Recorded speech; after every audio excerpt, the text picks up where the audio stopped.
Yes, the big story breaking at 11. The Union Cabinet has deferred the anti-rape bill once again, this following differences over key provisions within ministries within the government.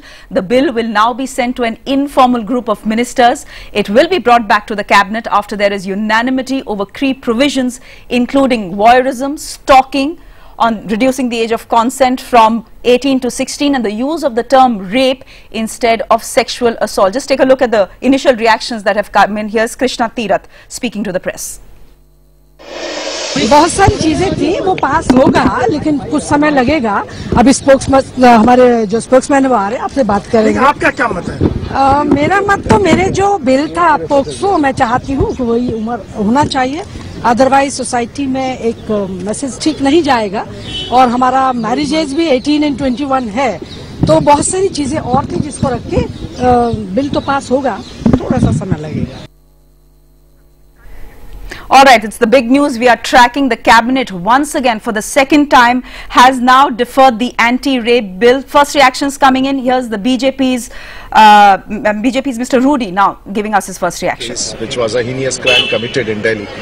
The whole country is waiting and watching for the law to be placed in Parliament and be passed. The government earlier had issued an ordinance which is to lapse now. But unfortunately, the Ministry of Law and Justice and the Home Ministry are loggerheads. The government has not concluded it yet, but we are not concerned with the battle between the two departments. What the country is interested in having a firm law, a strong law, and the bill should come to Parliament so that it is debated and passed. The country is waiting for a strong law against rape and all those actions which is against the society. Rajiv Pratap Rudy of the BJP giving his first reactions to that development that has come in at the top of 11, the anti-rape law once again deferred by Cabinet. Pallavi Ghosh joining us live now. Pallavi, the first question to you. We heard the BJP saying that the ordinance was passed in a hurry. It's best perhaps for the government to sort out its differences before it's tabled in Parliament. What exactly are the differences we are talking about here?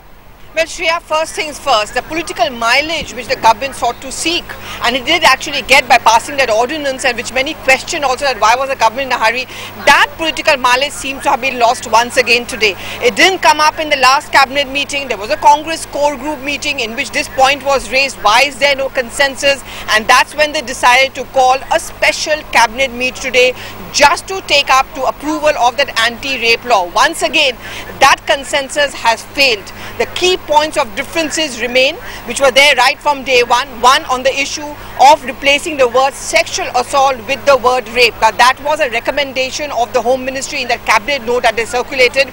They said, why make it gender neutral? Why not make it specific? Why not just limit the anti-rape law to women? Because let's not dilute the issue. Now, that objection was raised earlier too by the Law Minister.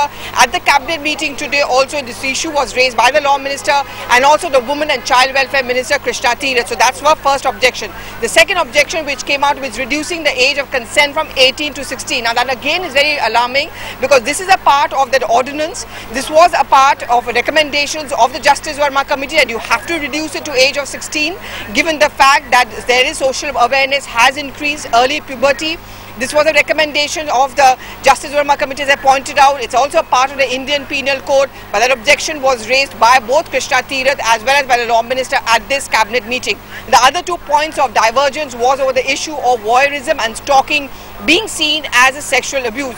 Both the Law Minister, Krishna Tirath, raised this issue, the fact that this could actually leave open to false and frivolous complaints. There will need to be some safeguards to ensure these kind of frivolous complaints were not made. In fact, there were several senior ministers, for example, like Kapil Sibal, who are also lawyers, who point out that the cabinet note as it was circulated today actually could be open to legal scrutiny. The court could intervene, and therefore that copy of that law could actually be held up in court and judicial tossing around. And that's the reason why once again the UPA has failed to come out with a strong anti-rape law, because there was no consensus. It's been referred once again to a group of ministers, Sibal, the Chidambaram, Krishna Tirath, the law minister and the home minister are going to be part of the group of ministers. Time is really running out for the government. Can they bring up this bill in the first session of parliament of this budget session, because the ordinance lapses by 14th of April, by which time there is no parliament in session. So are we to understand that as far as resolving differences between various ministries is concerned,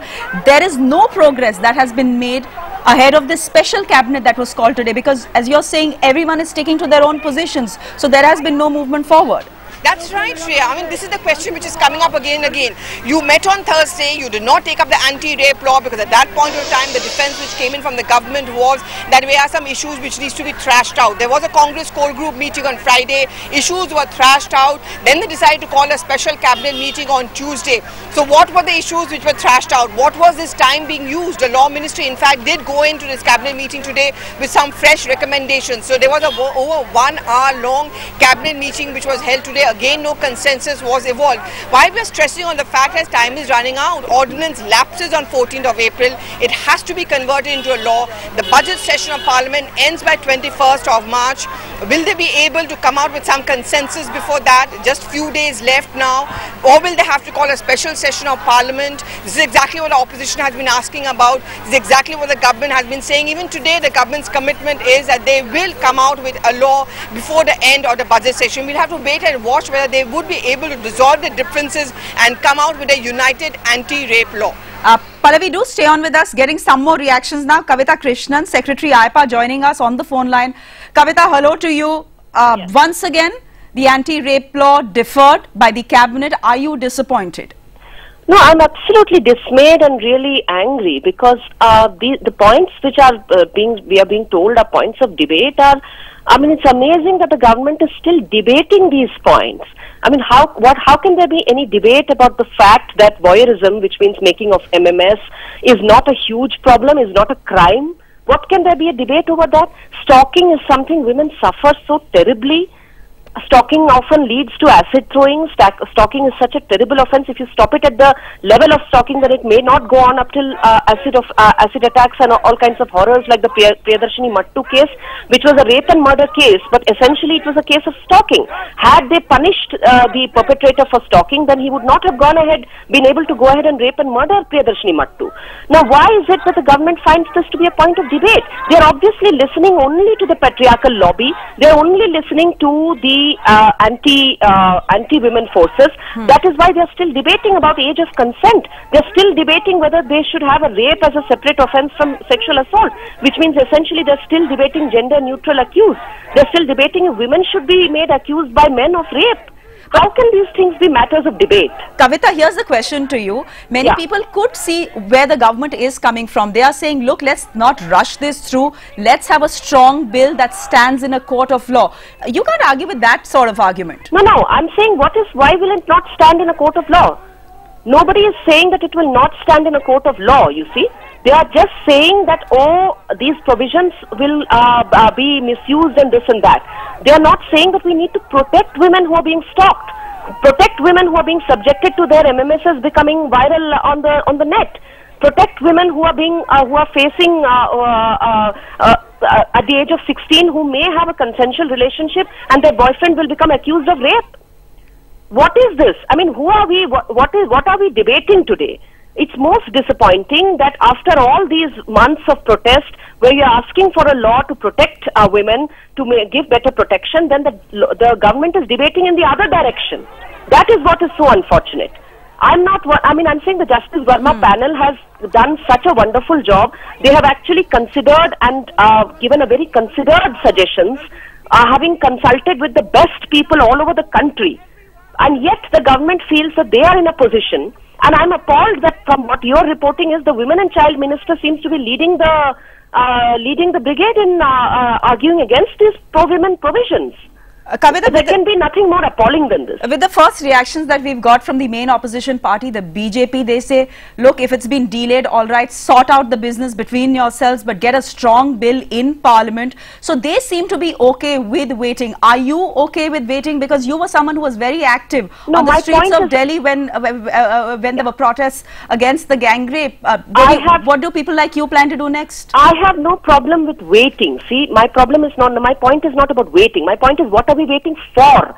If we were waiting to consider whether to find a way in which to remove the protective provisions for MPs, MLAs, police officers and army officers, if we were waiting to find a way to amend the Armed Forces Special Powers Act, I would not mind. But here we seem to be waiting, and we women are waiting to see whether the rape law will make us accused for rape, whether the rape law will make consensual sexual activity between youngsters between the ages of 16 and 18 to be a criminal offense, to be rape. Okay, we seem to be waiting and worrying about these kind of very basic things. We seem to be waiting and worrying whether stalking will be an offense, whether voyeurism will be an offense or not, whether we will get these protections or not. That is highly, highly unfortunate that we seem to be really worried, and we seem to be at the mercy of whether the government will come under the pressure of these anti-women forces who are arguing against any kind of protective provisions for women, or whether the government will just have the sense to listen to the voices of the people who are protesting, and the Justice Verma committee report, which committee, let me remind, was set up by the government itself. Sure.